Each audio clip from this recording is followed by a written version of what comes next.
ReadJunk. ReadJunk Podcast.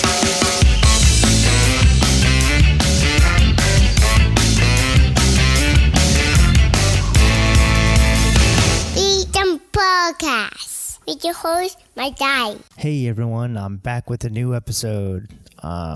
It's been a while, like 5 months about. I just haven't really been in the mood to do episodes, or I've really been just busy with work. In all honesty, just been needing a break mentally from things. Plus, it's like there's just so many other people that have podcasts these days. It's like, why do you want to listen to me? There's actually some good podcasts you can listen to. Mark Washman of Root Boy George, he just released one. Cooley has his Supernova Saturdays that he does, and then he does the car sessions. So, I mean, there's other people that are doing a lot of awesome stuff and talking with some musicians that won't come on here. But I figured I'd get some of the regulars back on the podcast, and this time it'll be Chris, Joe, and Ray, and we talk about music industry and COVID. When do you think you'll be comfortable going back to concerts? A little bit about Comic-Con and how we're missing it this year. We get into politics a bit.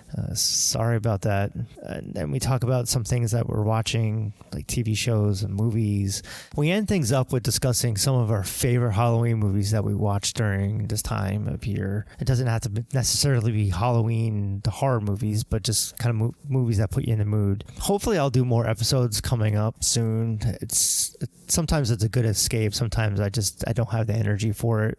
We'll see how things go. It just takes time preparing questions, believe it or not. But sometimes I'd rather just do art on the off hours. Speaking of which, you can visit my TeePublic store at teepublic.com/user/Bryan Kremko, or you can visit my Instagram page, Bryan Kremko Art, to see what I've been working on. Maybe purchase something that will help out support this podcast and my site. So let's get this episode going. Here's Chris, Joe, and Ray talking about a whole bunch of stuff right here on the ReadJunk Podcast.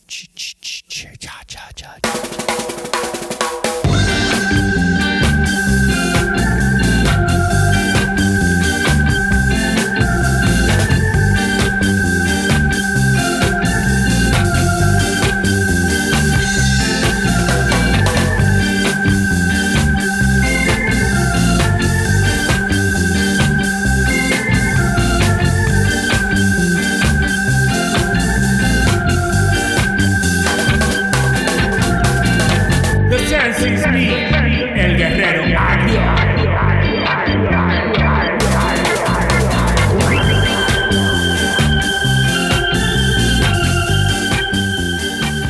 I believe it.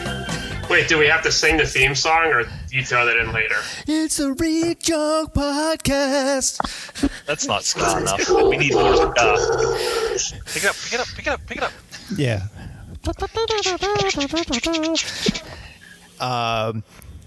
So I haven't done a podcast since June, so it's 4 or 5 months. So it's been a while, so I kind of wanted to try to get back into it.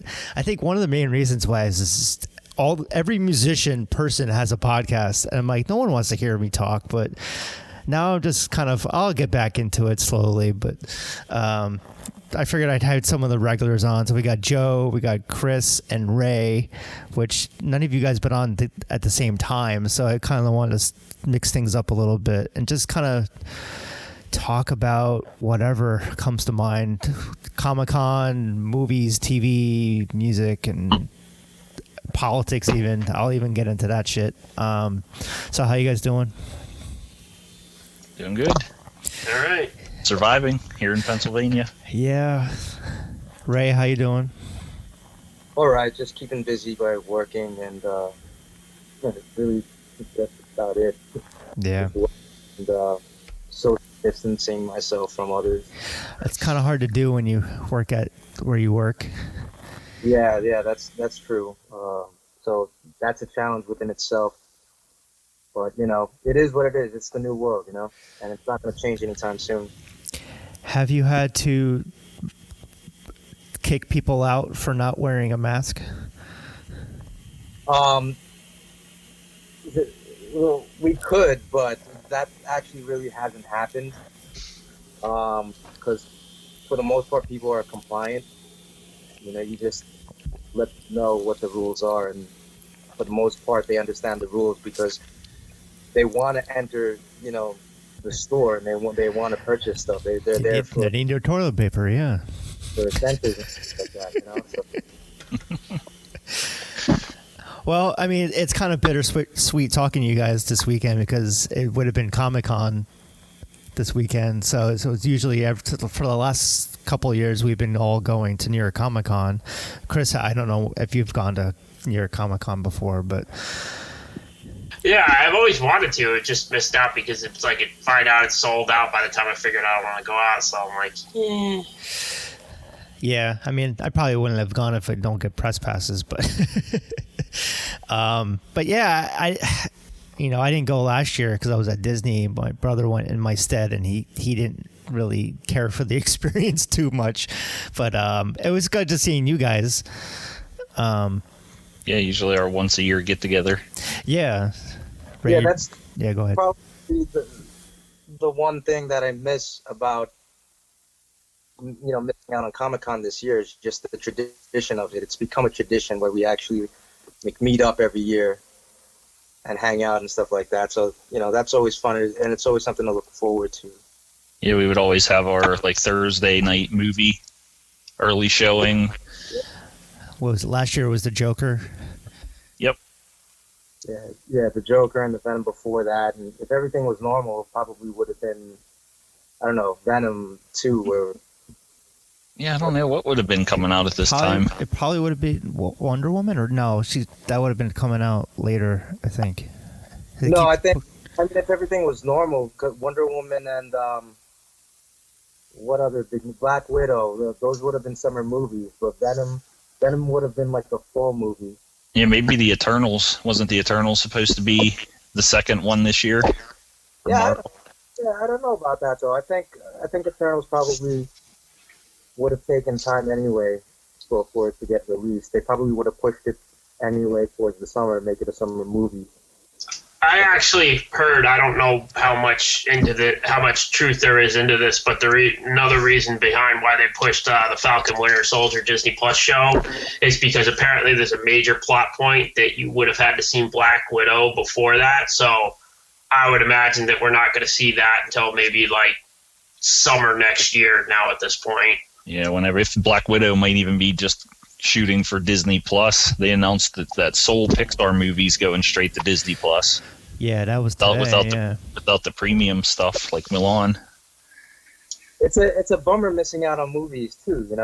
Movie theaters are becoming a thing of the past now, and But the drive-ins are picking up. It's weird because there's drive-ins now popping up all over the place. People are doing drive-in concerts. People are doing drive-in, zombie horror fests. Well, not there. It's New York. It's usually a drive-by, not a drive-in. Drive-in strip shows in Atlanta, no. It's not really happening over here. I'm sure West Coast is probably booming with drive-ins and stuff like that. That's probably a really popular thing now.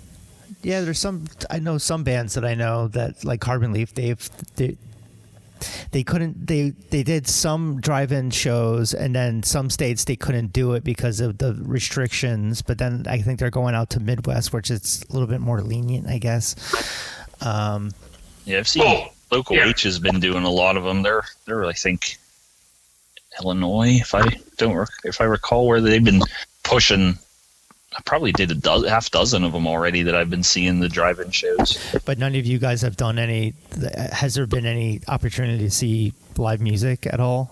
Even if it was Metallica did that specifically filmed for the drive-in show, but I didn't go because it's what am I gonna go to a drive-in show by myself when all my friends are in Buffalo? I'm not gonna charge $7 to just go to a drive-in show.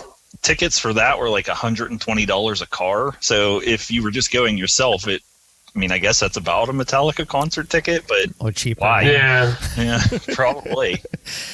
Then Dropkick Murphys played Fenway with Bruce. That was kind of a live stream, but wasn't actually in person. I've actually been content though, watching live shows though, streaming and stuff like that. Slackers, for instance, played a couple of those live streaming shows, and a couple of other ska bands, like Victims of Circumstance and stuff like that. They kind of made it a regular thing, though. So it's kind of, I got burnt out. The covers. Yeah, the covers were pretty good. Like I think out of all like the more ska twin stuff, like the Goldfinger stuff that I saw really impressed me. And then I know there's another like late night talk show, metal themed late night talk show in Brooklyn. They did 2 minutes to late night. They're still actively doing a series of covers where they've gotten people from like Cave In, Mastodon, even Les Claypool, and Max Weinberg played a Misfits cover. It was wild. It was like, wait, that's really Max Weinberg? I saw him at backstage at Warped Tour. I'm like, what the hell is he doing here? He was guest of the Misfits, maybe. I don't think the Misfits played. His son was like a huge fan, so he drove him around to all those shows, and now his son plays drums in Slipknot. Oh, I didn't know that. What were you talking about? We were talking about drive-in concerts. The Slackers. Actually, Dave Hillard, he invited me to one of their private shows, but I was like somewhere in New Jersey. I'm like, yeah, I can't. If it was somewhere closer, I probably would definitely have just sat in the back somewhere with a mask on, take some pictures. Yeah, my brother did. There was one up in there's this place called Live at Drew's in Ringwood, New Jersey, where a guy has it outside. He used to have it in his house, but he's been doing it kind of outside, by the lake. And I guess all the neighbors are all pissed off because was making money off of doing it. So they keep trying to shut him down. So it's like Jesse Malin was playing and like a secret show. So my brother saw Jesse Malin recently. Allegedly, not to get him shut down or anything, but yeah, there's been opportunities for that. I'm like, yeah, I'm not ready to. I don't know when I'm going to be comfortable going to a concert again. I'm comfortable with it though, and it doesn't really faze me, to be honest. As long as you're wearing a mask, and I got my mask on too, though. Have you been to a ska show? Spit, man, there's spit. Punk show, spit. We're over 40. We stay in the back, so we don't have that spray from the spit valves coming at us. Well, I had my moment last year where I saw Bleeding Through in Providence, and I'm 42 years old, and they kicked into one song, and the breakdown went in, and I don't know, my body started moving, and next thing you know, I was in the pit, and I'm like, I am a senior citizen. I need to get the hell out of here. Yeah. I mean, I think if when there's a legit vaccine, then I'll be ready to do things. I still haven't stepped inside a grocery store. I've still been doing online delivery this whole time. Well, think about this. I don't know if some of you have been out to go get a haircut or any kind of general thing. I went to a barbershop once, every other time I've cut my own hair. There's probably a stripe of the back that I missed. But when you go there, it's the person that you're going in for, they didn't sign up to check your temperature, and they're just there to cut your hair, and it's just a really awkward experience. And I thought to that, I'm like, obviously there's going to be some kind of period of time when we go to shows that there's going to be a reduced capacity thing before it builds up to what we once had. But I don't know if I trust the person who doesn't even know how to frisk me to check my temperature and screen me to say, oh, they're okay to go in for a show. I mean, have you been to Webster Hall? I mean, they kind of give you a proctology exam. There's so many shows I go to around here, and you don't even get a pat down. There's no security. It's just yeah, you're good. So I don't even see that really being implemented unless it was some kind of state mandate to say all these venues have to have people outside, the government facilities, to check everything. And I think just checking temperature is going to be the new norm for everything. Yeah. Well, the data that I've seen so far that people have been saying, and I've listened to a lot of music podcasts in my spare time when I actually do have time to invest in a podcast. A lot of the people have been saying that when you see the show is getting scheduled. Obviously, don't think anything that was rescheduled to March next year is going to happen. It's pretty much canceled. They just haven't figured out what they can do going forward. But the industry's saying fall next year at best for touring in the U.S. And I know there's a lot of like weird sporadic things in the Midwest that are happening where maybe the numbers are a little lower. But I was just listening to a podcast with Stick to Your Guns, and they were saying that they think some of these European markets that rescheduled their festivals for like June or July or August are being way too optimistic. So, yeah. I mean, I just don't know how any of that's going to work. But, I mean, if they're saying fall at best, I mean, I wouldn't imagine that I'm going to be going to any concerts next year just based on that. I mean, I know I say I wouldn't want to go on, but I think the concert bug is going to be itching so bad that I need to hear some loud music in my ears and feel it in me, you know, rather than just in my car or, you know, listening to records behind me. As much as I miss it, I kind of like, I got to the point where I was so burnt out of going to shows that I just was like, I haven't been as affected with it as much. But yeah, I mean, I just, yeah, go ahead. With you. I'm with you on that, Brian. It's one of the things I just plan on taking a break anyway, because I travel almost 2 hours one way for a show on a work night to go to Pittsburgh and back. And it's just, we've been doing, I don't know, 40 or 50 shows a year, then gradually turning down to 20 shows. It's just like, I just needed a break, and it happened. I'm kind of still enjoying the break, but I kind of still am getting that itch. Yeah, I'm still bummed I missed Madness. Like, Madness wasn't able to I didn't get to see Madness, but other than that, I mean, I saw one show today, this year, so at least I was able to see one show. I mean, Ray, are you burnt out from shows, or you want to go back right away and see stuff, right? Well, only because I've already taken a hiatus from going shows, even when everything was still normal. So, you know, now that there really isn't any opportunity to go see shows, I do kind of feel like, you know, when opportunity presents itself and I guess venues will reopen and shows are happening again, though, you know, I'd definitely be more inclined to venture out and, you know, catch some live music and stuff like that. Yeah. I mean, I definitely feel for all the musicians, especially people out in the UK that are just so, like, right now they're just trying to get funding over there, which it should be happening over everywhere. There's like hashtag Save Our Stages, I think. But there's scumbag politician over in the UK saying, oh, that all musicians should retrain to be like, do other jobs. And so everyone was By the way, that Save Our Stages, you know, not to plug because we don't have an agenda here, but everybody listening, please go to that site, fill that out. I did it early on.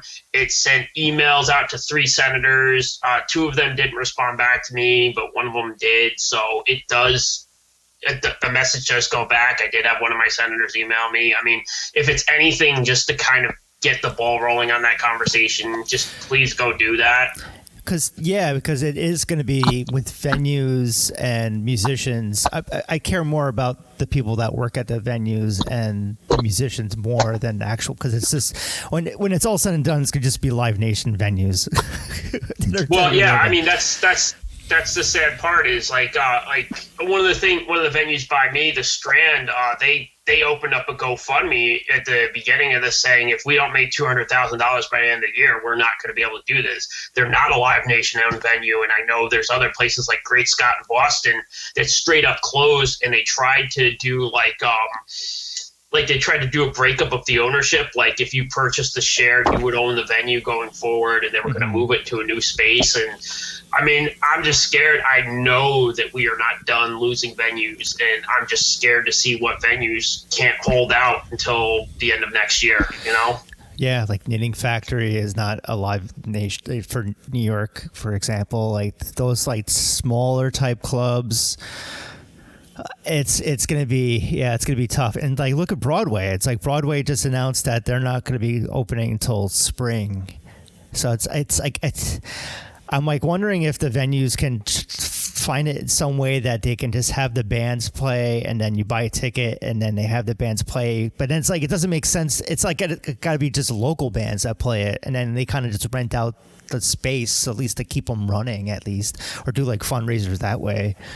It sucks because they got to get really creative on ways to make money, because how are these even like you said, Broadway, the local theaters around here, the venues, they have no money coming in. That's their livelihood. It's not like they're just Also, touring is expensive too.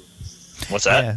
Touring is also very expensive too, so you kind of have to have money in order Yeah. to have the ability to tour and go out and play shows and attract those crowds and all that stuff. Well, even like I was saying, if they're having a local play, if they're doing something like the Queen tribute and it's all local stuff, no one's still going into these shows, and it's an idea, hey, yeah, do live stream of it, but you can probably watch 50 live streams of the same thing on YouTube, and it just kind of isn't the same.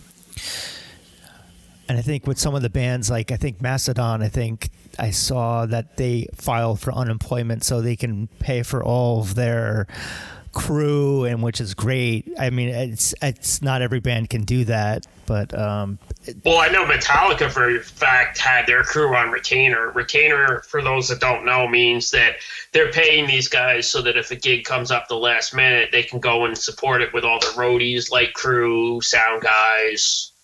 And not every band can afford to do that. I mean, it's really hard. I know that Devin Townsend, maybe like 2 years ago, he had all his band was salaried, but he just couldn't financially do it, so he had to kind of end that band. And that's the reality that we're looking at. You know, with a lot of these bands and musicians, it doesn't matter how high you are up in the chain, it still hurts when you're trying to help people out and keep them employed. You think, too, how many bands we're going to end up losing because now they didn't have this. It may have been a hobby, but a lot of the people in the punk and ska and indie scene, they're working a job anyway, and that's kind of a part-time thing, but are they going to even say it's not worth it anymore? So I'm just going to stick with my day job. Well, there's another thing that was said early on in this conversation that Live Nation and Ticketmaster were going to start taking like some money out of bands' downside guarantees, and like we're talking like maybe more than 20%, and that's a big hit for a lot of bands that maybe wouldn't make that money anyway. Mm-hmm. Yeah, that's the problem with the corporate greed of those places for sure. But it's kind of encouraging seeing like Goldfinger and We Are the Union and some other bands releasing singles, and there's definitely bands releasing a lot of new music this year. It just sucks that they're not going to be getting as much money as they would in just merch. So I would recommend everyone just going to bands sites, buying all their merch, albums. Don't illegally download. Download if you pay for it from the band, or a place that pays the band, like Bandcamp. What were you saying, Ray? I was just saying, though, that I noticed that, too, though, that a lot of bands are making the best of their free time now, releasing new music, you know, putting out albums, putting out, like, EPs and stuff like that. And I kind of like that, though. I kind of like that type of proliferation that's happening, you know, during this period of time. Yeah, I mean, they had to get creative. Like, my part releases, like his stuff that he's come out like since the pandemic started is great. The Aquabat stuff is all right. Dan P's been doing a lot of stuff too. Some solo re-recordings of songs and putting out some new shirts, and I think he did a benefit.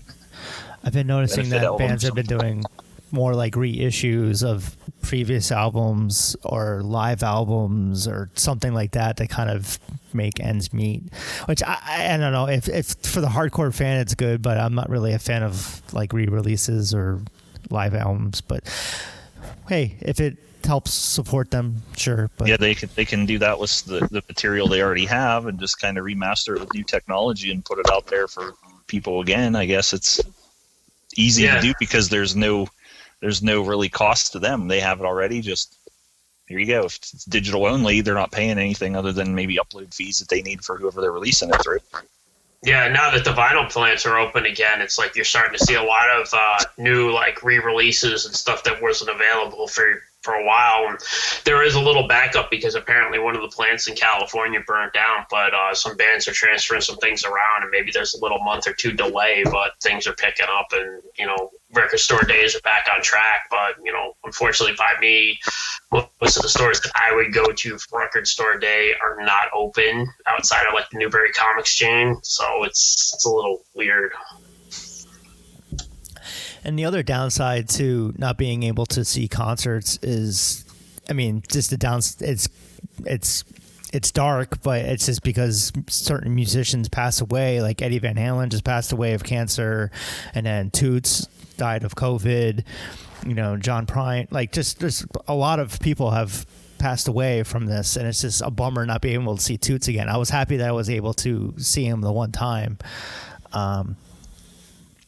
Well, I just read an article today that said that Maynard from Tool actually got it, and he's still suffering from it. Like, he still has the respiratory problems. So I don't think we're done with this yet, and it's not gonna go well. You know, the longer we're in this. One of those things. Every time you go to a show, you know if that's the last time you're going to see that band, one way or another. They're going to break up. Something happens. Someone passes away. They just stop playing. It's how I treated every Pogue show. It's like it could always be the last. Yeah. Never know. Yeah. So to go kind of further into this, I mean, I guess we could talk a little bit about politics, because lately, it's been kind of popping up with certain bands posting political things, like the Slackers and other like the Ska Against Racism comp, which is excellent, but just people on the right kind of like, stop sharing your opinion for this stuff, which I guess people don't listen to lyrics. But I've been seeing this happening a lot lately with just people bitching into other bands, and Slackers were the latest person. They get their bands, they get the grunt of it. But do you see, like, in your head, if you guys were a fan of a person and they supported certain politics, would you not listen to them anymore? Depends on how extreme their politics are. When it kind of extends upon the politics and it goes into white supremacy, racism, no, I wouldn't. Yeah. But if you have a political opinion, everyone has a political opinion. It doesn't make you a good person or a bad person. That's just part of you, your opinion. So, like Michael Graves, what do you think about that? I mean, if he's gonna flaunt that he's associated with the Proud Boys, which is a known white supremacist group, guess what? Don't want to listen to you anymore. I'm not going to associate with that. I'm not going to support you. And I've just seen him it was probably last October. He played locally, and then, one of the nicest guys you could ever meet, but then you get on Facebook, you get on Twitter, you get on Instagram, and you just kind of let your brain explode whatever you're thinking at that instant, and not thinking about, hey, what are the repercussions of this? And then you announce, hey, I'm a white chauvinist Proud Boy, and I don't apologize for what my people did in this country. And I'm just kind of like, bullshit. I don't want to listen to you anymore. Sorry. Yeah. You're on mute now. And it's like, I see people posting like, oh, like Jerry Only is donated to Trump's campaign, or like things like that, which I don't know if it's true or not, but it's just like the whole conservative punk thing just seems like an oxymoron to me. I mean, I knew Michael Graves was a conservative punk. That never bothered me because it never really floated over into his Misfit stuff or even his solo stuff. So it's like he's singing about Pumpkinhead.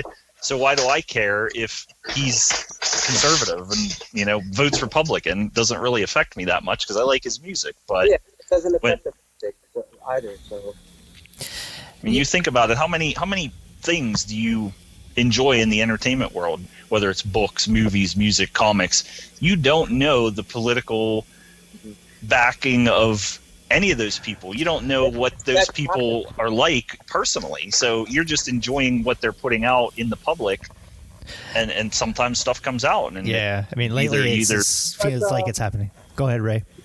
It's like Ryan. We had a conversation recently when about Morrissey. Spacey's name came up, and you mentioned something like, I could not watch his movies anymore. Oh, Kevin Spacey, yeah.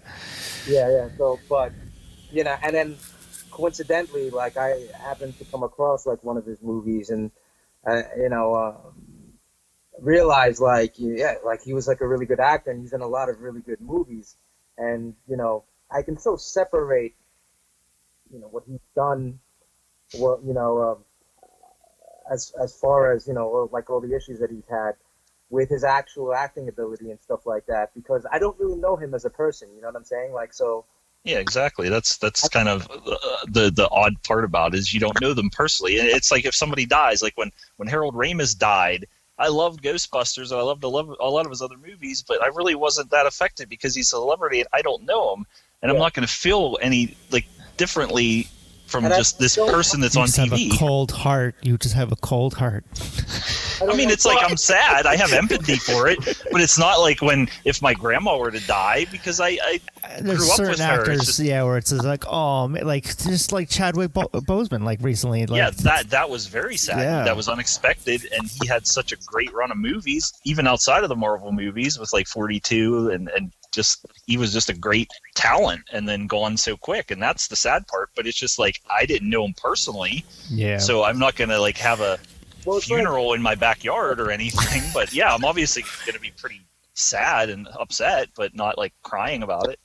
It's like that old saying, though, like, never meet your heroes or the people that you admire, because sometimes it will, lead to disappointment, or you'll find out that this person is actually an asshole in real life. Oh yeah, exactly. And so, it's especially true when it comes to musicians and stuff like that.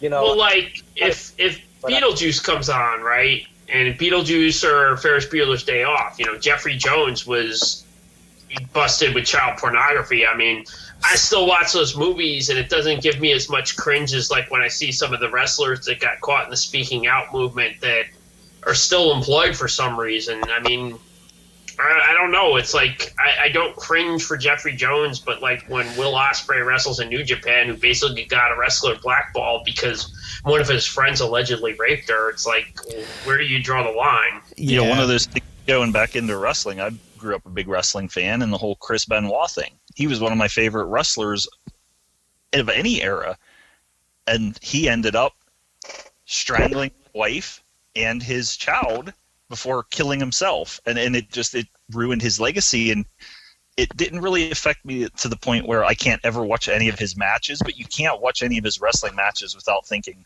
you know what he's going to do.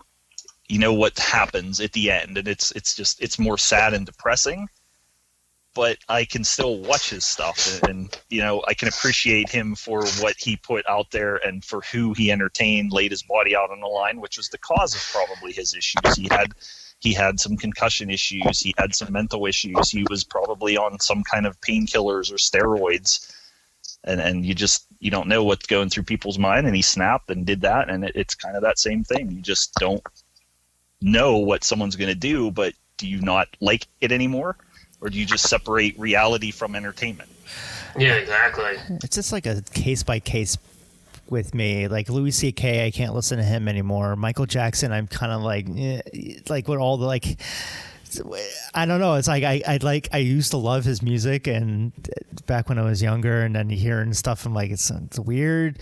And then it's like I listen to Morrissey and the Smiths all the time, and he says stupid shit. And then like J.K. Rowling, she said, trans stuff, and like I've been watching Harry Potter every weekend with my son. I guess how you look at it is, don't let those people that are assholes ruin what you enjoy. But if you want to support it after you know this stuff, that's your decision. That's on your conscience. Yeah, it's that big of a deal. I guess it's based on each person and how they feel. I mean, some people are like, oh, they should just take down all the Harry Potter rides and Universal and burn my books. And the damage of their either their comments or whatever they might have done.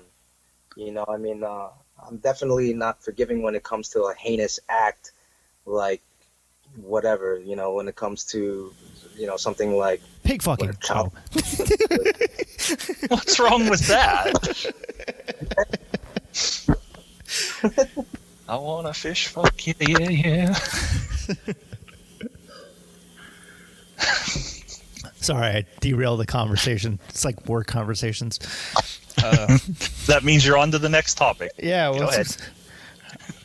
I will allow you to speak, Mr. President. Well, obviously this is like the most important election of the year. I mean, have you guys does your state have mail-in ballots? Have you guys done that yet? Or are you doing it in person, or... I'm just curious what you thought. I mean, we don't need to go into politics, but I'm going to try to do in person. The problem is I'm checking daily for my local election thing, and they haven't listed my polling place. And I'm like, yo, it's literally like, I don't know, 27 days to election day or something like that at this point. So I think when early voting opens up in Rhode Island, I'm just going to go to my town hall just to make sure I don't get screwed. No, I live literally probably 600 yards from my polling place, but I've seen how the people act in this area and pretend that this thing don't exist. So I really don't want to go to a Western Pennsylvania fire hall and vote in person with, the most intelligent people that flunked out of high school. So I think I'm going to pass on that this year. So I have my mail-in ballot ready to go. Yeah, I'm content just mailing in the vote as opposed to even going to my local polling station, which is like literally like 2 blocks away.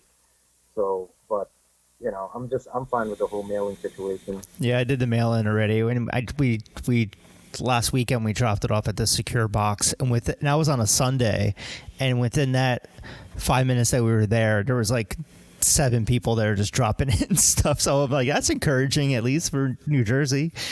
But I keep checking the website every day just to see if they got it, and like so far they haven't gotten it. And so I'm like, all right, this thing's just going to be so drawn out. It's just going to be just a giant fucking headache. I mean, it already has. That's been 2020 in a nutshell. That has been the last 4 years, beyond. Yes. Yeah. Well, I'm talking about with this year being like hey, can I get a redo on 2020? Let's start over. Yeah, like what I was saying though is like Trump is going to make grandiose claims anyway of how the election has been rigged and how it's been taken or stolen from him and all that stuff. If he loses, everything that he says, you can just throw out it and say the same thing about the last election. If he thinks that it was fraudulent now, then it was fraudulent then. So it's not going to go away peacefully. No, he isn't. It is going to drag out the whole process. Yeah. And the parties are going to be behind it. Like the conservative party is definitely going to be behind it. And because people believe what they hear and see on TV, so. Oh, I know. It's going to be a mess, It's going to get ugly. It already is ugly. And like he got COVID and he's going to do like events already. I'm like, do you realize you're probably the source? I seen something that he's going to do a live health check on one of the talk shows or the Fox News or something that he's going for. Like they're going to give him a physical on TV or like turn your head and cough, Mr. President. Bend over and say The amount of friends that I have that have gone from being of the Democrat Party or just an independent party and have actually moved the conservative way. And I just some don't of get it. Are, like very progressive, like the most progressive people that I've known my entire life, and they're going like the conservative way. They're going the Republican way, which is like really weird to me, and did they get new jobs and did they move up the corporate ladder? Is that why? I think people just feel a lot more secure with their money and how they manage their own money, and the way people like Trump, speaks to the public and all this other stuff. Like, people feel that their money is more secure, with the conservative mind of thinking. So.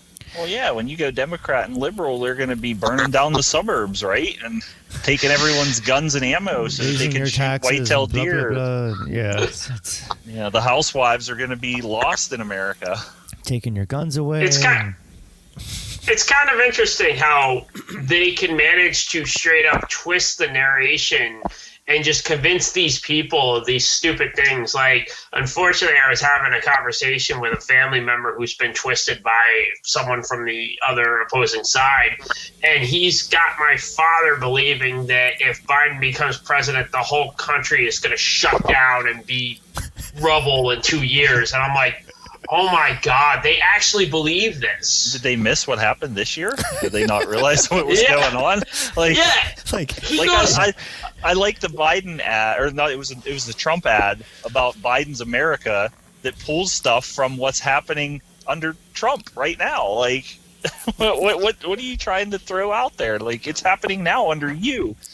I don't think I could mentally take it. Going around too, though, a lot of people or that are moving on to like conservatism, or Republican thought, or they're basically like they feel that there's this like liberal radicalism that's happening now, and but we could say the same thing about conservatism too.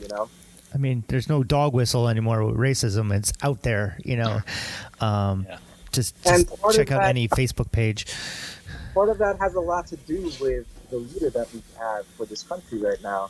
You know what I mean? He's made it acceptable for people to speak their mind. So now people are a lot less afraid than they have been in the past to speak their mind. And you hear a lot of ugly things as a result of that. So it's actually very disturbing. It is, and it's making me want to draw a line in the sand and then go, if you think this way, if you support him, person that wants to take away people's health care and is just pure racist or fascist. And I don't know, it's like you're just a racist enabler, even if you might not be. You're enabling his behavior, and like, would you want your children acting like him? So it's like, so I've like, in a way, I've kind of cut some of those people out of my life because like I don't want to be associated with them. So it's getting to that point, and it sucks because it's their loved ones. But let me kind of ask. Yeah, let me kind of ask about that, because, let's face the facts. We've all got some family and some friends that maybe we've hit a weird impasse, because of these things. That it's like we can't have conversations with them now. So let's say the election goes and Biden wins. How do we kind of turn the page and move past this with them? Because, they're at a point now where they won't change their minds when we have conversations with them now. And they're going to be following the assumption that everything was rigged and that it's not a true win. And, it's going to be years of people just still following these points that have been spewed out there. And it's probably not going to end anytime soon. And it'll probably even lead into the next election. Yeah, I've always said, like, this whole bipartisan politics shit is like for the birds. You know what I mean? Like, the system has to change. And most people won't accept change. They won't put in the work to change the system. So we're going to be stuck in a hole for a very long time, where people are either going to choose what they've been born and raised with their whole entire lives. Well, like blue or red. That's basically like how it is. It's going to become very black and white, or at least it has been black and white for a long, long time. And then I was thinking the same thing there, Ray, is politics. It's kind of like music, that you can't just have this or that. I don't want to just listen to reggae and indie rock all the time. I want to have a little bit of everything. I feel like listening to Typo Negative or Fear Factory or Overkill one day. Yeah, Chris is happy. And then the next day, I want to listen to Bob Marley and Prince Buster and the Boss Tones. It's just there's a little bit of good on each side there. But you can't just have, here's the liberals and here's the conservatives. Yeah. People just have to realize there's ideas from both sides that if these parties would just work together and say, here's my plan, this is what we're doing, we're sticking to it, and then the other side's just like, oh no, I don't like that, here's my plan, we're sticking to it, and nothing happens. Like with the next stimulus thing that's been floating around since July. People just need to work together, talk things out, and debate about it. Just put it out there. Not, nope, you're red, you're blue, I don't like you.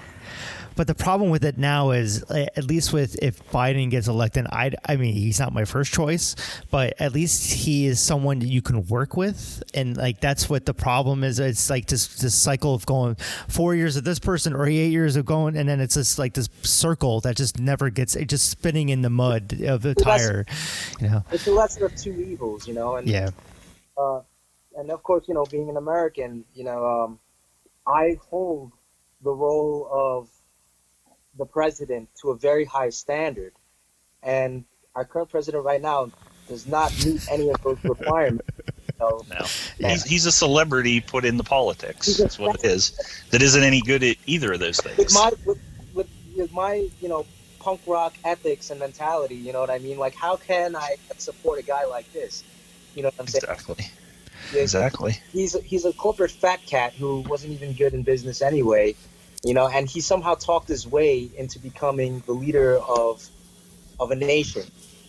And they want to privatize everything, and when things get privatized, guess who's the ones that have to suffer and pay for it? The people. I don't like my health insurance. I don't like my health care provider. I don't want to keep that. I finally just paid off because luckily I got a bonus check. I was one of the lucky ones to actually get a bonus check from my company. But half of that, I paid more just for that one check. I have paid double the amount of money of how much taxes was taken out than what he owed last year in taxes. Oh yeah. And then so all that went to my remaining medical bills. And it's like, fuck, that sucks. Like having to use that. It's like medical bills, so I don't have debt. Who brought up politics? Sorry. It was on the agenda. You told us beforehand. Be warned. All right, yeah. Let's go from politics to Funko Pops. That's okay. We were talking about New York Comic Con.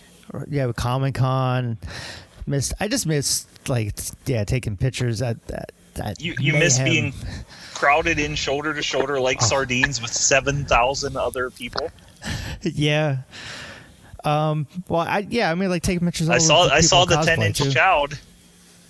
Yeah, we got Mandalorian to look forward to. End of the month, which I'm hearing mixed things on what to look. I mean, the trailers look good for it, but I don't know. I've been hearing rumors that Pedro walked off the set. He was arguing with the crew, and then Gina, what's her face, which she's trolling people on Twitter and because of her conservative background.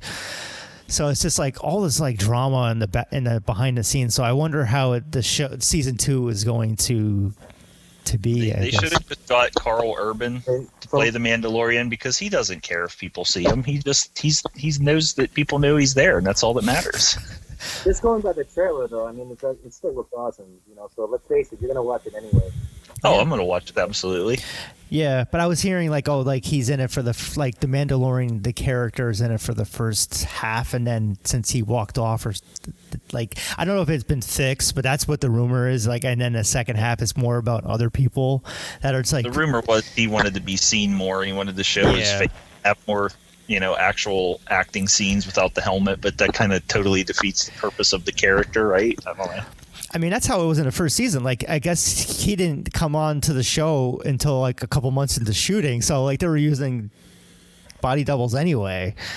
And then he did all the voiceover stuff afterwards. But that's coming out the end of the month. I just finished The Boys season 2 yesterday. That came out for the final episode of the second season. It's renewed for the third season, so I recommend seeing that. But yeah, came out today, but for some reason it's been coming out since the premiere has been coming out on Thursday nights, so I've been watching it Thursday nights. Yeah, I usually catch it on Fridays though, but I didn't realize that the season was this short though. I didn't realize this. I think it's 8. I think it's 8 episodes seasons. I think last season was that too. Oh yeah, but we're so used to 10. Yeah, it's already 8 episodes. I guess. It's 6 episodes or something like that. When did it start? October, September? Didn't they release 3 episodes or something right off the bat though? Yes, it was 3. Yeah, that's what happened once. That's what. So I don't know, but yeah, I've been enjoying the season a lot actually. I like the show a lot, and I like the fact now that they've been showing an episode every week as opposed to just putting it all out on one day, Yeah, I like that for certain shows, or I'll just wait. This works. It definitely works for this show because you anticipate it, and it is a good show anyway, so you're willing to wait that week, and yeah, you do anticipate it. You do anticipate to see what happens next. Plus, I don't want people to spoil everything, in headlines, on social media, just here we caught all 9 episodes or whatever already in the first day, and it's like, well, what the fuck? I didn't even put on the first one yet. Are you kidding? Nerdist is going to make like 5 videos of each episode of The Mandalorian when it's released, so just unfollow him now. I don't follow him anymore. He's still watching Walking Dead though. I just watched that. I watched the I guess it was the premiere, but it was really the finale of last season because they got postponed. And the thing is though is that it was supposed to be the finale, but they're actually at 6 more episodes before the season officially ends, and then it's going to go into what will probably be like a 2-year season because it's like 24 more episodes, in the final season. So that's probably. And then a Daryl and Carol spin-off, and then there's other spin-offs. I'm like, don't they know, like, just to cut things? Like, they had, like, that other, like, The Walking Dead Beyond. I'm like, I'm not watching this. I tried it. I tried watching it, though. I don't really like it, honestly. The characters are not interesting at all.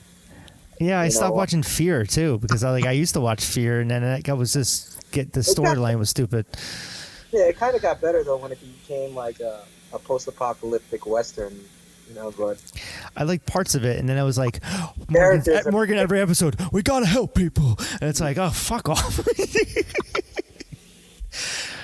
Chris, what have you been watching? I've just been kind of all over the place. In October, I'm trying to watch 31 horror movies throughout the month. I did that last year, just 31 different movies. It doesn't matter if it's something that's a little funny, lighthearted, like Beetlejuice, or if it's something like The Howling. Try to do that, and watching a lot of wrestling. New Japan is in a tournament now, so when I wake up at 5 in the morning, I get to watch it live. Or you could just tape it. They have these things called DVRs. It's like, really? Well, I mean, it's live, and when I wake up in the morning, it's watch the news or watch a bunch of Japanese guys yell at each other, and I'd rather watch the Japanese guys yell at each other than watch the news. Brian, you were showing your age there. Why can't you just tape it? I say tape because it's record. Sorry. Yes, because you're, ancient. I'm speaking of which, though, put it on the Betamax. My body clock, forces me to wake up at 5 a.m. now, so You don't watch stuff at night? Who, me? Yeah, no. I can't wake up at night because a lot of times I have to wake up early anyway to go to work. So, but then no matter what time of the night that I sleep, I still wake up at 5 a.m. So even when you had a day off, you would still wake up at 5 a.m.? I'd wake up though, but your shit clock, that's what it is. So I'll manage. And yeah. Oh, I said it's like your shit clock, where it's like your stomach's like, oh, you're getting up. 4 in the morning, I don't care, go poop. But yeah. Oh, is it just me? Sorry. I'll fall back to sleep, so that's fine, but I'll still wake up though at a certain time, Well, you have to kind of be up at 4 in the morning anyway to get to where you're going to work and get through traffic, don't you, Ray? Well, for me, that's 5. 5, so that I get work by 7. You should be watching Career Opportunities. It's very fitting. It takes place in Jennifer Connelly movie, 90s. We're all lost on that one, Brian. Well, I remember. He's stuck in custodian for Target. Like Night at the Museum. Yeah. Ray's in there, and all the Millennium Falcons start taking off, and R2-D2 goes off. The Pops walk around. That would be kind of. That would be kind of fun being stuck in it. What was that movie? Mr. Something's Emporium. Mr. Oh. Was that with Jim Carrey or someone else I'm thinking of? No, I can't remember who it was from. It was probably 10, 12 years ago. Mr. Magoo's Emporium or some crap like that, where it was this toy store. Mr. Something Wonder Emporium. Yeah. I did a review. Mr. Megorium Maybe Mr. Megorium's Wonder Emporium, and it was kind of like a toy store come to life. It was a magical toy store, and he was looking for somebody to... No. The last Heath Ledger movie? No? That's like Imaginarium Emporium or the No, Emporium. Yeah, it was Mr. Megorium's Wonder Emporium with Dustin Hoffman. That's what I was thinking, but I didn't really think it was Dustin Hoffman. Wow, I'd never seen that movie. It was kind of a weird concept. It wasn't It's bad, but it's a movie in which Borat like accidentally orders because he has like the on-demand remote like stuck up his ass. You ever watch Borat? Like, Yeah, I mean, speaking of which, it's coming out in 2 weeks. The new one. he orders it by accident because he was like shoving a remote up his ass. The second one looks good. He has like the concierge or something like that to like help him get it out or something like that. sounds classy. Yeah, that's going to be coming out on Amazon October 23rd. Borat 2, and it's like the title's like something about like Mikhail Pence and some things. It's like, oh my god, it's this longer title than the first one, but. I mean, his last show that was Who Is America on Showtime, that was excellent. We were laughing at it so much that we had to pause it, to rewind it again because we missed some things. So I'm looking forward to Borat 2. I'm trying to think what else is coming out in the future on streaming, but I can't. Cobra Kai season 3, WandaVision. I know Ray's been trying to tell me. Everyone's been telling me to watch Cobra Kai. I'm like, it's on the list. I just finished. I watched 3 seasons of Ozark, which was excellent. I was for like months. I was telling Joe to like check it out. It was like years he was trying. Ray was like, I'm like, all right, well, I'm not paying for YouTube Red or whatever it was, the premium crap. Either though, and I watched it on YouTube because YouTube made it available for free for like 4 months. For both seasons. Yeah, I just didn't get around to it. Yeah, if you had like YouTube TV that you could access it too, that's kind of how I watched it. And I was like, wow, this is great. Then all of a sudden, like recently when it was on Netflix, all these people were like, hey, watch this new series. I'm like, yo, I watched that like a year ago, man. I got primed for it leading up to it and watched the first 4 Karate Kid movies and then just kind of jumped into it. I was like, I've only been telling you about this show for like the last 2 years. And I said, I'll watch it eventually. And then when they announced it's coming on Netflix, I'm like, all right, well, that's easily accessible. I don't watch stuff on my computer. Watching it the second time around, though, like, because once it reached Netflix, I was like, oh, cool. Like, there's certain things, obviously, I forgot about the show, but. Yeah, and then it jumped to like the #1 stream thing in the world all of a sudden. And, Do you need to watch the first 2 movies to watch it, or you should watch the first 2 movies, or less? Not really, but it's good to jump into at least the first one, I would say. I have to. The next thing I want to do is buy Apple TV just for The Long Way Up with Ewan McGregor. Which I love his Long Way Round, Long Way Down series. That's coming out, or that's been out every week now. It's been on Apple TV, and then my brother's been, and everyone that has seen it, Ted Lasso on Apple TV, there's like a raving about it, how good it is. So I'm probably gonna purchase that at some point. But I'm kind of waiting for all the episodes of Long Way Up to go, so I could just binge it instead of having to wait for it.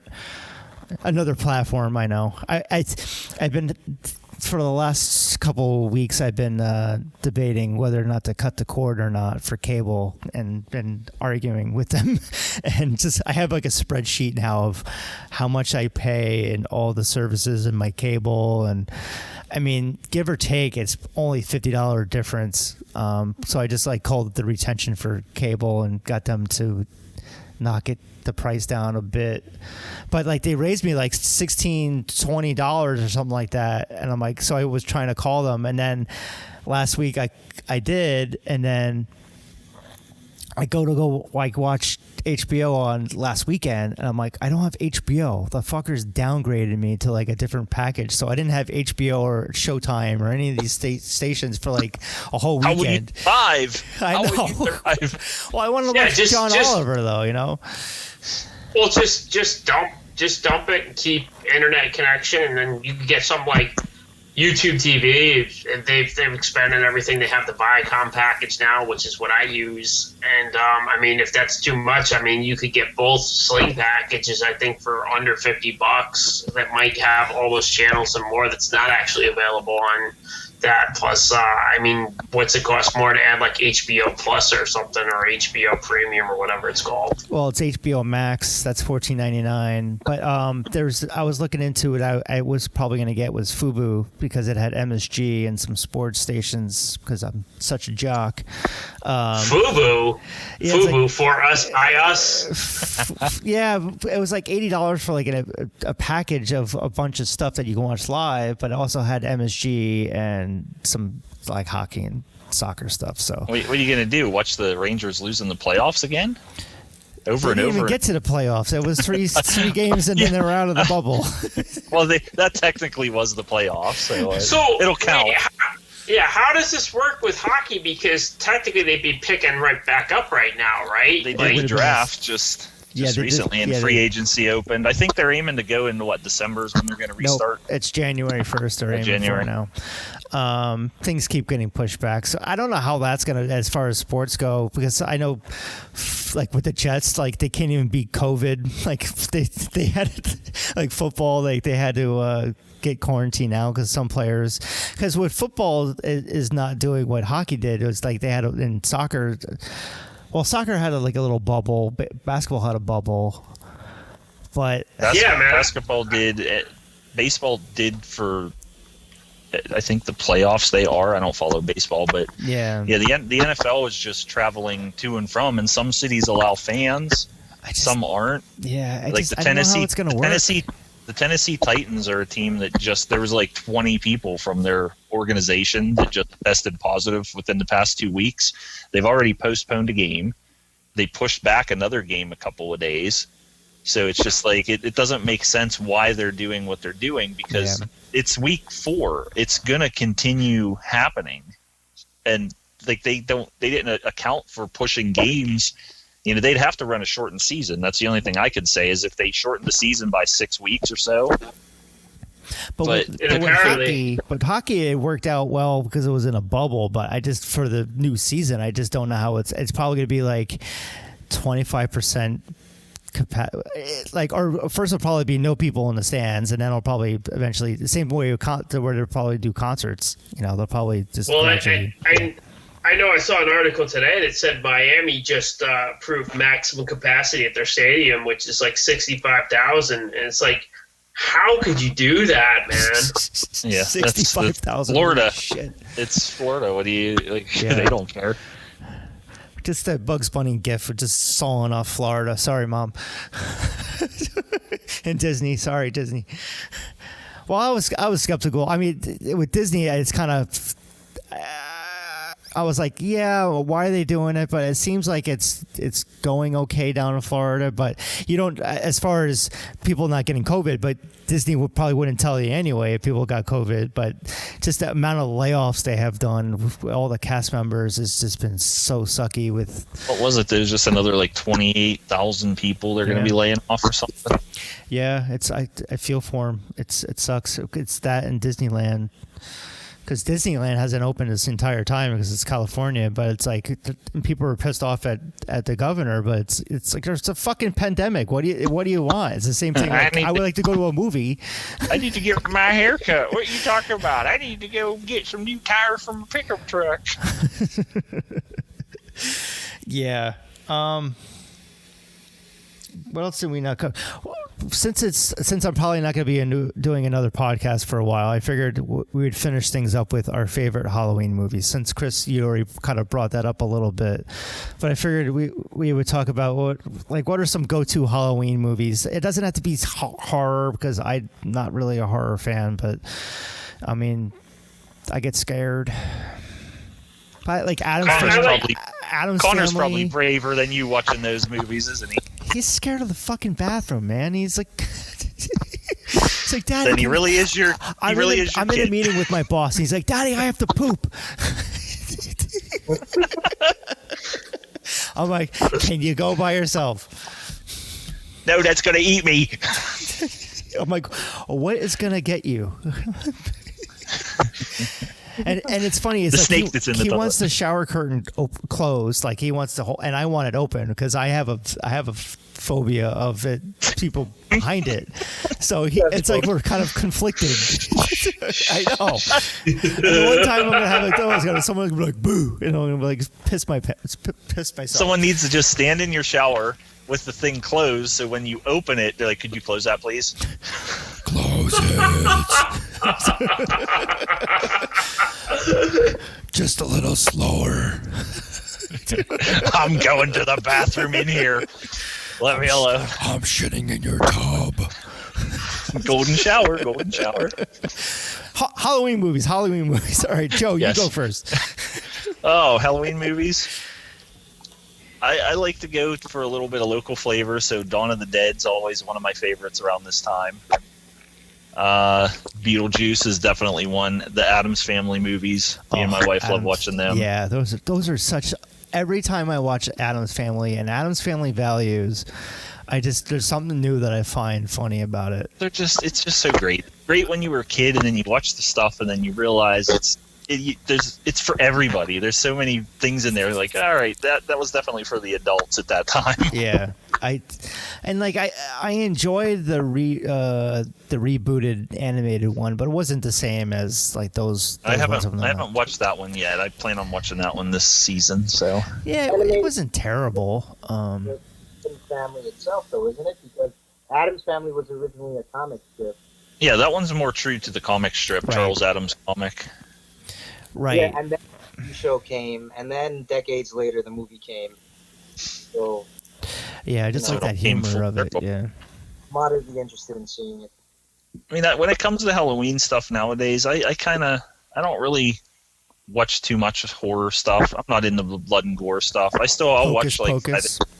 Friday the 13th. I'll watch. I still love Friday the 13th, The Nightmare on Elm Street, but if I'm sitting down with my wife, she's not too into those type of movies, so we kind of watch the more family-related stuff, or just try and introduce some new things to her, like Beetlejuice that she hasn't seen yet.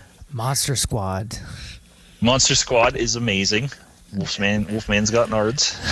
Which there's a documentary coming out by that name about Monster Squad. Goonies, I consider Goonies a Halloween movie. Do any of you guys? I don't. Maybe because it's got pirates in it, but yeah.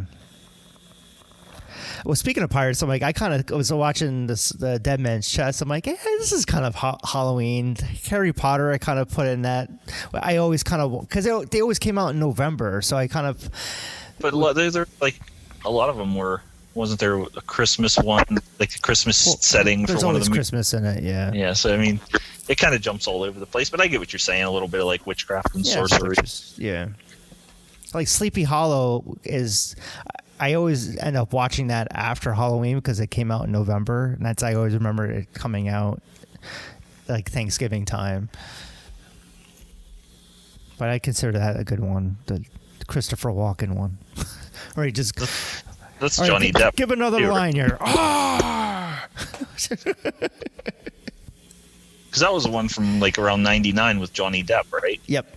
And the guy who played Darth Maul was the Horseman, and Christopher Walken, and Ray Parks, right? And it's just so dark. When they killed off that little kid, I'm like, oh, I can't watch that scene. It's so tough. Another Jeffrey Jones callback. The House movies are one of my favorite series too. That's kind of underrated. Attack of the Killer Tomatoes is another one I watch around this time. I like kind of go for like the campy stuff too. That's kind of Mac and Me. I got little monsters to review. Oh right, yeah, Little Monsters. Where like the movie where like they gave a kid the piss to drink. Yeah. It's totally 80s. Fucking Howie Mandel. Yeah, Howie Mandel. I'm like, wow. And Fred Savage, and then the other Savage, right? Wasn't it the younger Savage? Brother was in it too. Macho Man Randy Savage. We're gonna go drink some piss. Little monsters, yeah. I'm trying to think what other Halloween movies that I tend to like. I mean, Army of Darkness, that's a good one. Which Adam Kuzer got me into that one back in the early 2000s when He like was hanging out at our place over the weekend. You never the other ones though. Which ones? I saw Evil Dead 2.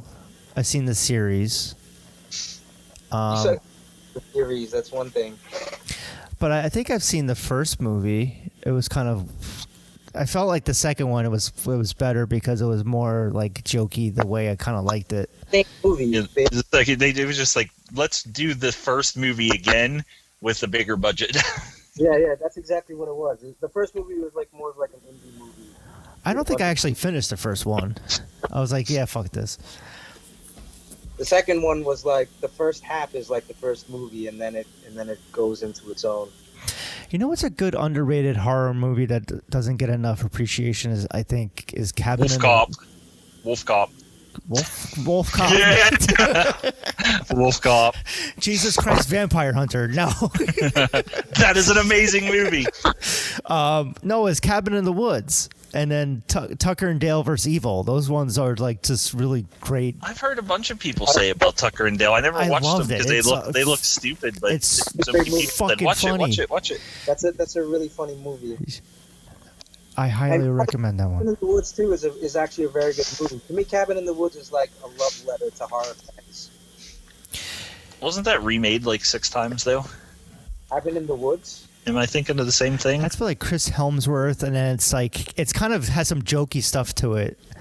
I think you're up Cabin Fever with Cabin in the Woods. No, it's not Cabin Fever. Was this Josh Whedon, whatever his fucking name is? There's a movie that's similar that's in my mind that it seemed they remade it. It was like Cabin in the Woods or something along. Saw 26. Saw. What's that, Ray? Cabin Fever was remade like 2 or 3 times, basically. Wasn't the one with Chris Hemsworth in it? That's Cabin in the Woods.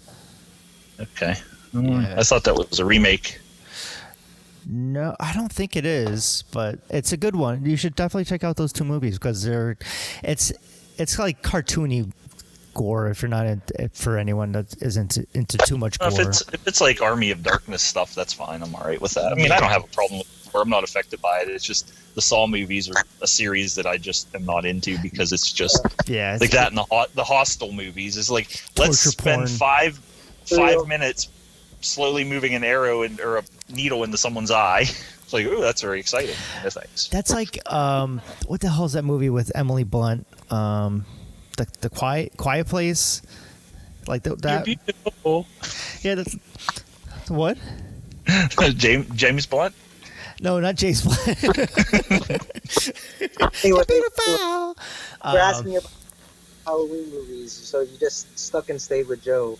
But my go-to Halloween movie is Halloween, like by John Carpenter. What's it about? Michael Myers and how he can't be Austin Powers again, so he goes and kills a bunch of random people again. And then his killer phrase is, "Yeah, he baby." Couldn't shag anymore. Now, Ray, you were talking to me about the newer ones. You said that some of the newer Halloween ones were decent. Only the first one. I didn't like the second one. The one by the ones by Rob Zombie. You're talking that was. Yeah. What's the most recent one? But they're doing another one, isn't that coming out? Yeah, there was a recent one with Jamie. They brought Jamie Lee Curtis back, and that was terrible. I didn't like. Was it supposed to be a continuation of the original one? The one with her back in it, or Danny McBride of all people? Who? Danny McBride. Oh. Like wrote a Halloween movie. All right. And that it wasn't good. And it just acknowledges the first movie, but it disregards all other Halloween movies. I read the Wikipedia page of it because I'm too scared to watch it. I was curious about the storyline, so I'm like, I'll just read the entire thing. Probably like it is like one of the most classic like horror films of all time, but it's genuinely scary. Just like the music, the pacing of it, it's that's a very effective movie. Yeah. But another go-to Halloween movie for me though is ironically another Carpenter movie, The Thing. I haven't seen that one. But then again, I'm not like a fan of like too much scary stuff because I just have fucked up dreams. And I mean, that was like a 80s, 90s. That's one of those classic kind of thriller movies that they had. Kurt Russell. Was it? Yeah. Was it early 80s, late 70s? 82 maybe. For the thing. I gotta look Yeah, they didn't straight up rely on CGI and loud noise scares. They actually did a prequel of that too, which I didn't care for. I didn't like it all that much. What was it called? The Pre-Thing? No, it was called Thing. Oh, Little Thing. Oh, 1982. Wow, I'm right. Ding, ding, ding, ding. You win a no prize. What was the one? The other John Carpenter movie, Dead Zone. Was that him? No, that's I think that's David Cronenberg you're thinking of. Okay. Maybe not David Cronenberg, but Wait, who did? What That was other the one ones did Chris Cronenberg? Walken. it doesn't have anything to do with Dead Zone. Carpenter. I was at a screening with Cronenberg and Howard Shore. I think for the history. No, not the History of Violence. What's the other one with Vigo? Oh, Eastern Promises. I was at the mall in West Nyack where they did a screening for Eastern Promises, and Howard Shore, the composer, was there. David Cronenberg. I mean, then we had to go fill out all the what did you think of this movie? What did you listen? Write it all down. And What's that? Do it on David the spot. movie? Who remembers the David Cronenberg movie where there's these two characters and they're at a Chinese restaurant and they're eating like this cooked like animal, and they're eating it so that they can get the bones, and they convert the bones into like a gun or something. what the fuck? I don't know. The thing about Cronenberg is like his movies are really weird. Those are your thoughts, Ray. I have no idea. What. The whole movie ended up to be a video game, and they were like, it was just like a focus group. Like all the characters that were being killed off over the course of the movie were like these people that were in a focus group, and they were playing the game, but they couldn't tell what was reality from the game. There's like this weird scene where they're eating like a creature in a Chinese restaurant, and you know, they have to eat it so much where they expose the bones, and then they're actually making, you know, a gun out of the bones. Like that's like the secret weapon or something like that they have to use to kill the boss or something like that. Huh. Most of you, like all of you are like, That were. Yeah. Yep. Keep going, Ray. Another movie that popped into my head that it's not really horror, but it's kind of Monty Python gore stuff, but it just came out this year, was called The Hunt, and it's very like political satire on like the leftist elite go and capture all these like But they postponed that movie though, Yeah. right? It was out because I remember seeing like advertisements for it, but it never came out for some reason. Something like, well, it came out on VOD and yeah, because of COVID, and they postponed it because of gun shootings or something like that, and then COVID happened, and then they released it in March or April. But Damon Lindelof, he co-wrote it, so it's got some quirkiness to it. But it's one of those movies that it's almost in a way it's like the Belko Experiment. That's another one that's kind of that James Gunn did, or he co-wrote. But it's similar to that, where it's just the gore is just so over the top, and it's witty storytelling. that Cronenberg movie is called Existence. Existence. I've heard of that. Yeah. I don't think I've ever seen it though. I haven't seen so many Cronenberg movies. What's up? I haven't seen too many of Cronenberg movies. Didn't he do The Fly? Who did The Fly? Cronenberg. Cronenberg did The Fly. Speaking of politics.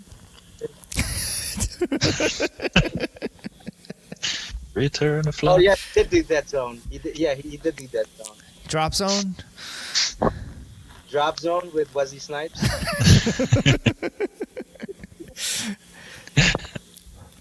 He paid more taxes than Trump. So this is Didn't he go to jail for that? the Dead Zone. It's weird because the Dead Zone now reminds me of like Trump. Like, you know what I'm saying? Because you've all seen Dead Zone, right? Oh yeah. No. Dead Zone. Give me a. So Martin Sheen is like the villain of the movie. Martin Sheen is like this senator who becomes the president of the United States, and throughout the whole movie he's being followed by a henchman, like this goon who wears like a leather trench coat, and he's like the guy that blackmails like all of yeah, he's his handyman pretty much. Yeah. Martin Sheen's like political enemies or whatever. So I remember like thinking, even when Trump was running for president, I was like, this guy is like the Martin Sheen character from Dead Zone. Because Christopher Walken's the main character, and he gets this power that when he touches someone, he sees the future. And when he touches Martin Sheen, right, he sees the basically nuclear holocaust happening. Huh. Yeah. So he shakes his hand at a rally, like he bumps into Martin Sheen, he shakes his hand at a rally or something like that. Yeah. He ends up seeing Martin Sheen as the president, and it's like a matter of pushing the button, and like nuclear war starts basically. And Christopher Walken, he's kind of going crazy throughout the movie. Like, is this really happening? What should I do? Do I need to take him out? And he realizes, I'm the only one that can stop this. I'm the only one that knows, that believes this is going to happen. Yeah. It's almost like a little psychological sci-fi thriller. He rationalizes because the psychiatrist like asks him, like if he went back in time and he encountered Hitler before Hitler became Hitler, would he poses the question, would you kill him, knowing like all the atrocities that this guy's going to do, and so basically that's what it is. It's like Christopher Walken like coming to that conclusion that Does he dance at all in the movie? What up? Does he dance in the movie at all? Christopher Walken dances and everything, doesn't he? He dances in the Fat Boy Slim video. The movie sounds interesting. Actually, I might have to look that up. I watched it recently. It was on, I can't remember. It was on Netflix or something. But it's out there streaming one way or another. That's a classic, and that's probably that and The Shining are my favorite Stephen King books. Yeah, I just saw The Shining back in the wintertime because I had to review the Dr. Sleep, which I saw that recently, and I really liked it a lot. That Dr. Sleep was excellent. I actually liked it, and there was just that one scene that I won't spoil, but it was just involving, of course, a child, where I might swear Stephen King hates fucking children. It was just like so disturbing, though, just what was like happening. Like, what are you oh, okay, yeah. With the kid, and he's like calling out. It's just like, it was kind of... That was a disturbing scene, though. Yeah. So. Yeah, but the rest of it, I mean, I did like it, and The Shining, I definitely liked. I avoided The Shining for just years because everyone's like, "Oh, it's really scary," but it wasn't really that scary. You actually revisited The Shining to watch Dr. Sleep? I never saw The Shining, so I went and watched. I don't know if I just like requested it out of the blue to review it, and I'm like, you know what? If I get it, I'll watch The Shining. I'll man up during the day and I'll watch it. And you know what you'll probably like a lot too, though, like because The Shining is an excellent movie. Like the Kubrick film is excellent, but they actually did a miniseries like in the '90s of The Shining, and that was actually really good. That's actually more true book. You're thinking of Step by Step. I'm thinking of actually The Shining, where Steven Weber, I think it's Steven Weber. Yeah, Steven Weber for the Wings? From Wings? Yeah, he plays the Jack Nicholson character in the miniseries. Huh. Okay, I didn't know that. That's why I bring it up, though, because I know you're a Wings fan, and you probably yeah, we could turn this into the Wings podcast, guys. No, all right. Just Ray and I. We're all right. I'll talk about Thomas Hayden Church, and that's about it. We'll pour one out for Roy. He passed away this year or last year, and yeah. Now you're speaking of Stephen King too. There's the Stand series, the new Stand series. It's supposed to be in the works now. I think Amazon is doing it. I think. Yeah, and the thing about Stephen King adaptations is that they've really gone up in quality over the last 20 years. So it's probably The Outsider. That's another one that's on HBO. It's a miniseries. What? It's called The Outsider. It's with the guy that was in Rogue One, Ben Mendelsohn, Scott Hall and Kevin Nash. And yeah. Oh, okay. That's HBO. Cynthia Erivo. Yeah, and then Jason Bateman was in it a couple episodes. He directed some episodes, but I think he won.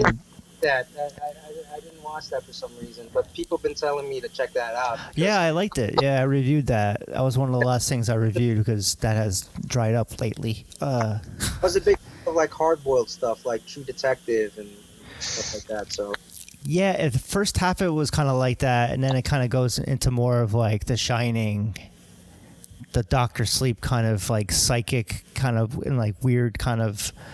So I think some people didn't like it as much because it kind of all of a sudden it turned into something different. But I ended up liking it. That's yeah, and then The Watchmen on HBO. So I kind of watched those stuff. Watchmen was excellent. Yeah. Which I guess everyone else at Dammy's liked it too because it won a buttload. But it was a funny thing I saw to change topics to talk about Amazon again. So they're working on the new Lord of the Rings like TV series, but I guess they're trying to make it into more Game of Thrones. So I guess there's going to be like nudity or something. So it's like a lot of the Lord of the Rings people are like, all no, right, we're not Game of Thrones. Hobbit penis all around. Yeah, like what? Sam and Frodo frolicking naked in the fields like they did in the books. That's the break between second breakfast. My old gaffer. I know Amazon's also doing a Fallout series based off of the video games. If any of you've seen that, if you're familiar with that, the Fallout franchise. Bill and Ted Face the Music. Oh, Did you see that? Yep. Yeah, I bought That it. was good. Yeah. So what do you guys think though? Did you like it a lot or? I liked it better than Bogus Journey. Oh, Bogus Journey's better than Excellent Adventure. What are you talking about? That shit. It has the Reaper. Enough said. And Station. Yeah, it's stupid. It's not a good movie, but it's a memorable movie because it's definitely part of my childhood. And I remember, it's one of those movies basically where when you're a kid, you force one of your parents to take you to see it. and like it's just part of that list. Like it's in your dad's list of shitty movies that he's seen because of you. Well, you had to be a child of the 80s to watch those movies. It was like Wayne's World. You had to be a kid of the 90s to kind of watch and appreciate all the little things that happen, nuances in the movies. Yeah. Speaking of something scary, so I've been trying. We've been showing Connor E.T. And he's scared of it. Well, parts of it he isn't. So like he'll watch the movie, but then he'll want to watch the Universal ride, like the whole ride through of it. And then I showed him the commercial that came out on Thanksgiving where it's like he comes home and it's all nice and sweet. But he got scared of that because he was hiding behind the fucking snowman. So, and then other times I go, like I'm like, what are you scared of E.T. for? So I was like, kind of was doing like the E.T. noise, like when he runs away, like, and he like I never seen his face like change and like just turned white, like he was totally scared. I'm like, I'm sorry. No, this would be an interesting topic. What was everyone afraid of when they were kids around this time of year or in general? Brian, this can go for you now. Yes. What are you currently still afraid of? The dark. Like what was that one? Yeah, what was that one thing or one movie or one particular monster that just like you couldn't deal with? Like me, it was Godzilla. I used to hide on top of the couch with blankets over my head every time Godzilla came on some like Godzilla 1985, the less goofy ones. Connor when you would Godzilla. you'd hear the footsteps or you'd hear the roar, I'd be up under covers and I'd be peeking out. I was like, he's gonna step on me. When I was a kid, I was scared of a painting that was in my living room. It was a Picasso like painting, and like I had dreams when I was a kid of this Picasso painting whispering at me and like calling at me from across the room and stuff like that. The picture fucking scared the shit out of me. Did the eyes move and follow you along? Yeah, that's some Ghostbusters 2 shit right there, man. Yeah. It's Vigo. And I really appreciate it because like I love Picasso. Like I love him and shit like that. But you didn't at first. like my family would have like these old creepy dolls. Like my dad would get them at like garage sales, and then like at my grandparents' house upstate New York, they would have. It was called this like 5-foot doll, but it was all, her eyes were all weird, and they would just put her out in the window, and her name was Rosie, and so it was just like such a creepy. It's like it's made out of fucking horror movies. that's the opening scene to one right there. 5-foot life-size creepy porcelain doll. Yeah, there's some things like that. Yeah, but I mean I would close the shower curtain, like I mentioned before. I wouldn't be able to go. I mean, where Connor's afraid of the dark is from me. I'm like, I still sleep with a nightlight on just because I don't want to bump into my. So when I was a kid, though, I had this thing where like I would see things like in my peripheral vision all the time. There would be figures and people. Like it was the strangest thing. That was ghosts. Like in the corner of my eye, there would be somebody in my kitchen. You know what I mean? And my brother would even say things like, we'd be like in front of the house across the street, and all of us would be out, like my family, everybody. So nobody would be in the house, but then my brother would say, there's somebody in the window. There's somebody in the window, like looking down, like in our living room window. And like that would immediately get bumps and stuff like that. But whatchamacallit, I don't know. But it lasted for a long time from me seeing like these figures in my peripheral vision, and then one day like I just didn't have it anymore. I didn't see it anymore. But it was just astigmatism. Yeah, it was probably just like those. What are they called? Like the black spots. Yeah, the no, the spots though. But these are figures. It's like like sometimes like you'd be walking and then you'd swear you would see somebody across the room, but there's nobody there. Mm-hmm. You know what I'm saying? Like, I think people get that. I mean, I've definitely, I've heard voices. Like, I was like in the kitchen of my parents' house, and I was like the last one coming up the stairs, and I thought I heard someone go, "Hey," like right behind me. I go, "Ah!" and I run up the stairs. It was just the heater coming on. Yeah, probably, and that's like the Home Alone scene with in the basement with the furnace. Then he's just like, "Hey, shut up." Yeah. And now it's like, all right, you're going to watch me take a shit. Fine, go ahead. Well, like, have you guys ever listened to Ozzy and then you're like, you hear, get the gun, shoot, shoot, shoot, shoot. Oh, like the am I playing it backwards or am I just? Oh, okay. No, I just eat bats when I listen to Ozzy. That's the suicide, right? Like his friend who committed suicide or something like that. Was it Suicide Solution? Yeah. I had suicide. I had a dream that I went to see an Ozzy concert when I was like 5, but I know it didn't happen. But it was like the what was it, the what was the album cover with the chick with the bat wings? Ultimate Sin? Yeah, I think so. And I had to have been like 4 or 5 when that came out, so I know that I wasn't there, but I still vividly remember being there for some reason. I don't know.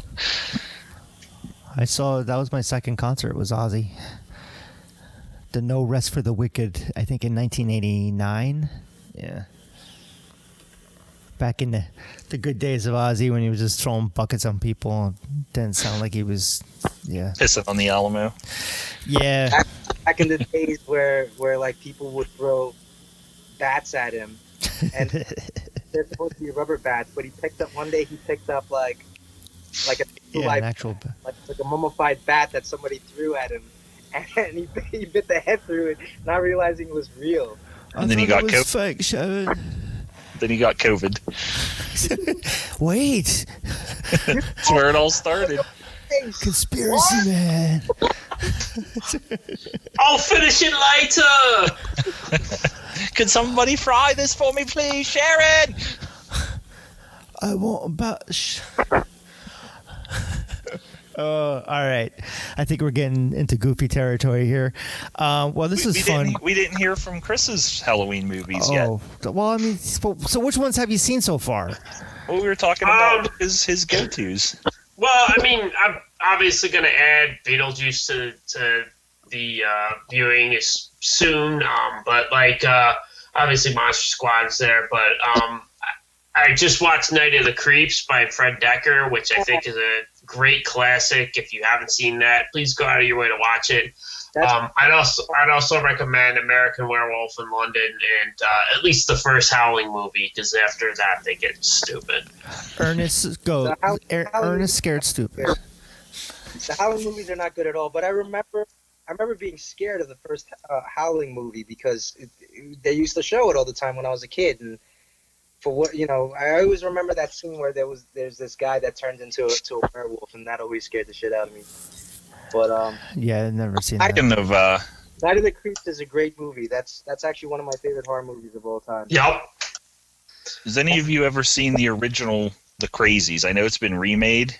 It was one of the early Romero films. Kind of, if you look at it in a way, it kind of feels like it's the beginning of the Night of the Living Dead stuff. But I just recently watched that, and it basically takes place in a small Pennsylvania town, and there's an outbreak that happens, and people are kind of starting to go insane because of this thing that the government was trying to hide. It kind of really fit with the times of the stuff going on nowadays. I'm not wearing a mask. This is America.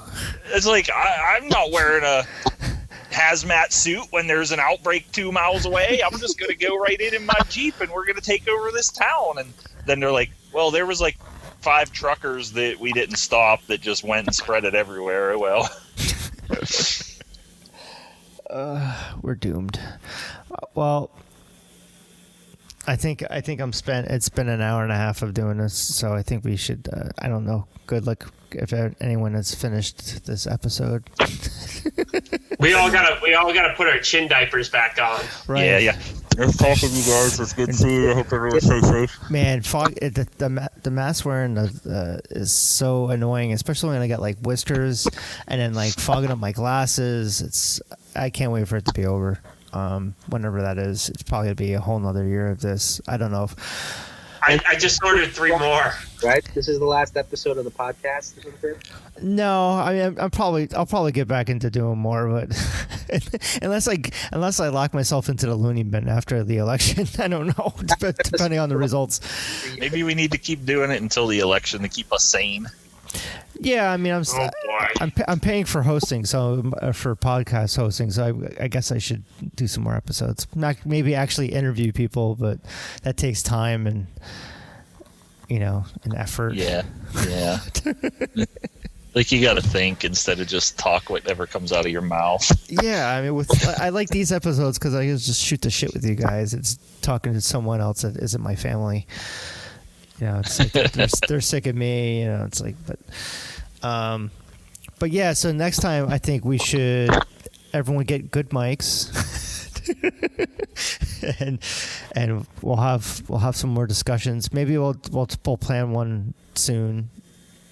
Maybe we would have just like one topic to talk about the entire time, and just I don't know what that is, but be something. Thanksgiving movies. Yeah, that will be tough. Political thrillers. Ooh. Like Winter Soldier. Yeah, I got to show Connor that one. That's the next one. I've been trying to show him some Marvel movies. But all right, guys, it was great talking with you guys again. It's been a while, and we'll do this again. Maybe not this group, but maybe we'll mix it up next time. But maybe I'll pick Chris and then Ray, and then another time we'll do. We just need to have it like a Zoom meeting. Let's just do one with 50 people talking over each other. Yeah. You got to use the raised hand function to talk. And if we have a couple more people on camera, it'll be like Hollywood Squares. I'll take Jim J. Bullock for the block. And on that note, all right, guys, take it easy. All right, take care. Bye-bye.